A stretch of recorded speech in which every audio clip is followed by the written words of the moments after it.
आज जी पौर्णिमा आहे ती कोजागरी पौर्णिमा आहे, कोजागिरी नाही. तर कौमुदी जागरणपासून हा शब्द आलेला आहे. कौमुदी म्हणजे चांदण्या, त्यांच्यामध्ये आपण जागरण करतो म्हणून कोजागरी. किंवा भगवती लक्ष्मी सगळीकडे संचार करते आणि म्हणते को जागरती, कोण जागा आहे, म्हणून कोजागरी असा शब्द आलेला आहे. तर हे व्रत जे आहे ते धनधान्य मिळवून देण्याकरता, आरोग्य मिळवून देण्याकरता महत्त्वाचं आहेच, मात्र याच्यामध्ये एक पारमार्थिक अर्थ आहे. धनधान्य मिळवून देण्यासाठी हे जे गीता प्रेस गोरखपूर आहे यांचं कल्याण नावाचा अंक आहे, त्याच्यामध्ये ही कथा आहे.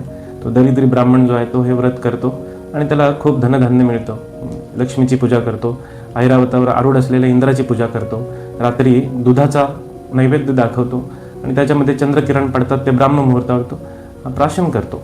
तर अशा प्रकारे धन संपत्तीची ही गोष्ट आहे. त्यानंतर आरोग्याची सुद्धा गोष्ट आहे. चंद्रविज्ञानामध्ये जसं सूर्यविज्ञान आहे तसं चंद्रविज्ञान. प्रत्येक रात्रीचा चंद्र आहे हा वेगळा आहे आणि त्याची वेगवेगळी फळं आहेत. जसा इतर वेळा चंद्र जो आहे तो कफ वाढवतो, पण ह्या दिवशीचा जो चंद्र आहे, ह्या रात्रीचा जो चंद्र आहे हा दम्यासाठी किंवा त्वचा रोगासाठी किंवा अनेक अशा आजारांसाठी विशिष्ट मंत्र आणि सिद्ध जर केलेली औषधं या दिवशी सेवन केलं तर ती लाभदायक ठरतात. आता याचा परमार्थिक अर्थ जो आहे हा आपण लगेच पुढच्या व्हिडिओमध्ये पाहूयात की आध्यात्मिक महत्त्व काय आहे आजच्या पौर्णिमेचं.